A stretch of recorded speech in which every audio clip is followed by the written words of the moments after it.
Entonces lo que uno espera es hacer un esfuerzo para que todos aquellos que evaden, eluden o no pagan impuestos, sociedades de inversión, sociedades profesionales, que declaran impuestos súper bajos y terminan ganando por atrás impuestos mucho más altos.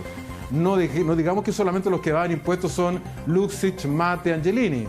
Aquí hay una estructura de profesionales muy exitosos en el mundo de la medicina o en el mundo de las rentas altas que evaden impuestos o elude impuestos. También van a tener que empezar a pagar.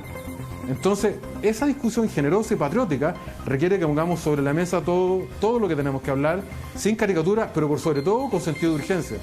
Porque si no lo reparamos este año, el próximo año nos va a pillar otra vez una situación muy precaria. Claro, es que uno como comunicador siente el deber de decir que todo lo que se haga tiene que hacerse con un pie en justicia. Porque finalmente, sí. ¿Qué es lo que hacen los reventones? Es cuando la gente se da cuenta que como ciudadano paga este impuesto específico, le meten un impuesto sobre impuesto sobre impuesto sobre impuesto, ¿no es cierto? Y después lee la prensa, perdonazo a Poncelero. Entonces después ve y dice, la gente que está en la bolsa no paga impuestos, pero yo pago impuestos sobre impuestos sobre impuestos. Entonces un señor, un profesor, un jubilado que no pudo seguir pagando las contribuciones en La Reina, en Providencia, pierde la casa. Vende su casita, la vende porque no pudo seguir pagando. Trabajó toda la vida para tener una casa que ya no la puede pintar.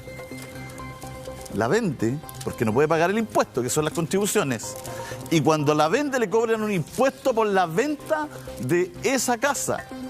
Entonces después lee el diario y dice, Johnson, no sé cuánto menos. No sé, los que de la bolsa no pagan impuestos.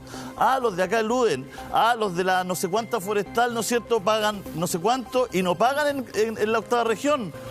Y en la octava región la gente es muy pobre en las zonas rurales y no pagan ahí porque pagan en Las Condes, pagan en Las Condes el impuesto. En las mineras no paga, tienen rebaja el impuesto al diésel. En las mineras, que son de las que tienen más ganancias, más utilidades en nuestro país.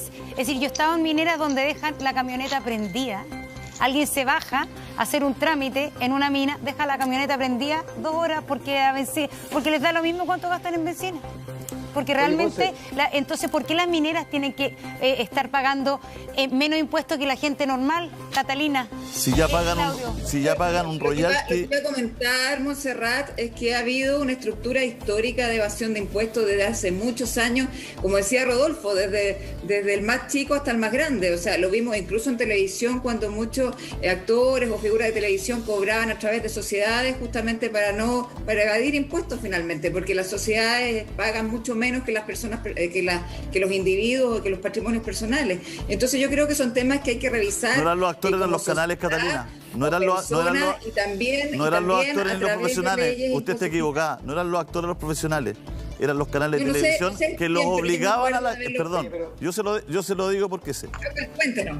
Yo se lo digo porque sé. No era el actor que decía no quiero pagar impuestos. Eran las empresas de comunicación que le obligaban a esas personas a tener su empresa. Y si no, no las contrataban. De alguna forma había es distinta la verticalidad. Perdón. No estoy culpando ni a los actores ni a los comunicadores. Puede que hayan sido en el fondo los empleadores. No es que puede, de ellos, es que eran los canales. No es que puede. Y no solamente de ese rubro. Perdón, es que Catalina, es que lo que pasa es que usted falta la verdad. Porque no es que puedan, es que eran los canales de televisión.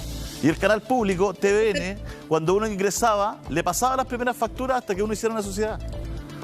El canal del Estado. Entonces no es que no es una vez más que los ciudadanos no quisieran pagar su FP, no solamente en televisión, sino que en muchas otras áreas. Por lo tanto, yo creo que en todas las áreas hay que hacer una reestructuración de que eso no puede pasar y de que en el fondo todos tienen que pagar lo que corresponde. Claudio. ¿Puedo decir algo respecto al tema del impuesto, Monse? Sí. Porque, mira, la verdad es que aquí se habla mucho de subir impuestos, y yo creo que efectivamente nos falta una reforma que haga más progresiva el impuesto a la renta, sin duda alguna, y eso hay que hacerlo y hay que evaluar empíricamente cuánto corresponde hacerlo para el nivel de riqueza chilena hoy día. muchos países han puesto como comparación Nueva Zelanda y Australia, que ya al nivel de ingreso nuestro tenían mayores tasas impositivas. Así que yo creo que tenemos, si queremos poner esos países como ejemplo, bueno, no tomemos solamente lo bueno, también tomemos aquello que son los sacrificios compartidos. Ahora, en el caso de las exenciones, yo quiero ser majadero con esto para que la gente que nos está viendo lo entienda. No se trata de subir necesariamente impuestos, se trata de que la gente pague lo que paga el resto. O sea, hoy día las ganancias de capital en la bolsa no pagan ni un impuesto. ¿Por qué? Porque se dice que están fuera de los elementos de cobro. Y en materia de diésel, ¿cómo no va a ser indignante, sobre todo si nos preocupa el medio ambiente? Y sabemos que el diésel contamina mucho más que la bencina común y corriente, que el taxista, que la señora Juanita, que lleva a su hijo, o el tipo que tiene un furgón de transporte escolar, tiene que pagar benzina, y eso paga un 100%. El diésel paga un 20% de ese impuesto, y más encima, si usted es transportista o una gran forestal o una gran minera, le devuelven el 80% de lo que pagó. O sea, eso es un chancho mal pelado. Entonces, más que pero ahí hay un en aumentar los impuestos, yo digo, ahí está, se nota el poder, y no caigamos el poder de los camioneros ahí. Es decir, imagínense lo que pasaría. ¿Y quién de los políticos o de los gobiernos se atrevería a decir vamos a subir el impuesto al diésel igual que el que tiene la benzina? ¿Quién? Bueno, y por eso yo creo que ¿quién se atreve? Porque no se ha atrevido ni un gobierno a hacerlo, porque todos sabemos el poder que tienen los camioneros. Es un momento de una crisis donde efectivamente tenemos que aumentar los ingresos del fisco. Estamos todos preocupados por el medio ambiente. Esa percepción ciudadana ha cambiado a lo largo del tiempo. Y quizás este momento para un gran acuerdo. Por eso yo celebro, por un lado, que el gobierno ponga el tema de las excepciones sobre el tapete, y espero que toda la clase política concurramos a un acuerdo en esa materia. Ahora, no caigamos en la tentación fácil de subir el IVA para financiar todo lo que estamos haciendo hoy día, Claudio, porque una vez más es meterle la mano en el bolsillo de la clase media y a los más pobres. Claudio, pero usted está describiendo lo que precisamente estábamos nosotros comentando.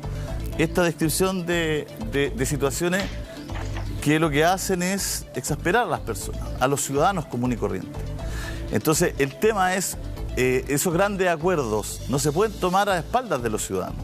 Tienen que ser con los ciudadanos, tienen que ser abiertos. Entonces, creo que es fundamental hoy día, más que nunca, yo entiendo que todo lo que estamos hablando son grandes acuerdos. Ni para un ni para otro lado hay que imponer nada. Hay que acordarlo, hay que decir, oye, esto es más justo, vamos a vivir en paz así, ¿no es cierto? Vamos a generar muchos más recursos, ¿para qué? Para que la gente esté mejor, para que vamos a generar que las municipalidades puedan tener las platas que les correspondan por las empresas que no tributen en otro lado, y miles de cosas así. Pero esto no se ha hecho sistemáticamente, Claudio. Sistemáticamente, este no es un problema de Piñera. Esto no se ha hecho sistemáticamente en nuestro país en los últimos 30 años. O sea, el que subió las contribuciones fue el Lago. El que puso el CAE fue el Lago. El que toda la cosa de la autopista y todos estos contratos rarísimos, ¿no es cierto?, que uno tenía que pagar hasta la pila del TAC. Entonces, chuta, ¿en qué minuto ahora sí está la fuerza en la mesa para decir de verdad que tenemos que hacer el cambio todos? O sea, oye, yo te puedo decir, Claudio, aquí no hay nadie que Claudio, tu decir respuesta a la vuelta de la pausa comercial. Son las 12:09. Vamos a la pausa. Seguimos con este apasionado debate aquí en Contigo en la Mañana. Antes, Julio, acalorado sobre qué impuestos hay que subir, sobre las llamadas exenciones tributarias. Claudio Rego, que había quedado pendiente con la palabra. Claudio, adelante. Está muteado el audio, parece, Claudio.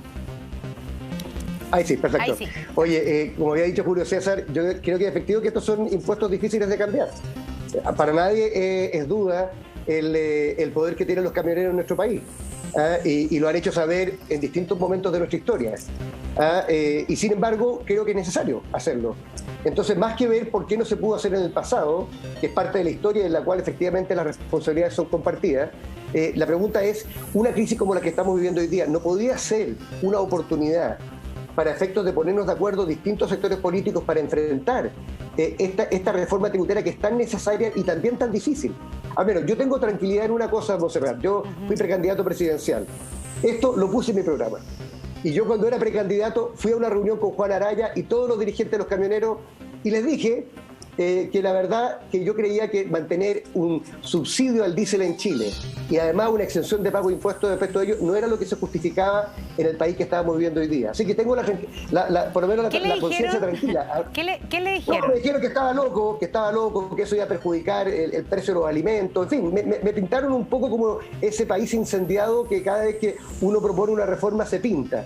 Y sin embargo, yo creo que si uno está comprometido con el medio ambiente, si cree que hay que llegar a nuevos recursos fiscales, creo que es importante este tipo de cosas hacerlo. Ahora, yo no niego que sea difícil, no niego que haya faltado voluntad política en el pasado, pero eso no es excusa para no hacerlo ahora, sobre todo en un momento que necesitamos más recursos para el Claudio, Estado. Lo que pasa es que lo que yo le propongo en la pregunta, y le puse los ejemplos de Lago, en el fondo porque hoy día ¿a quién ponemos en el centro? En el fondo cuando se hacía el CAE, que tenía que ver con el acceso, ¿quién estaba en el centro? ¿El estudiante o la banca? ¿Quién era el que nunca iba a perder? La banca.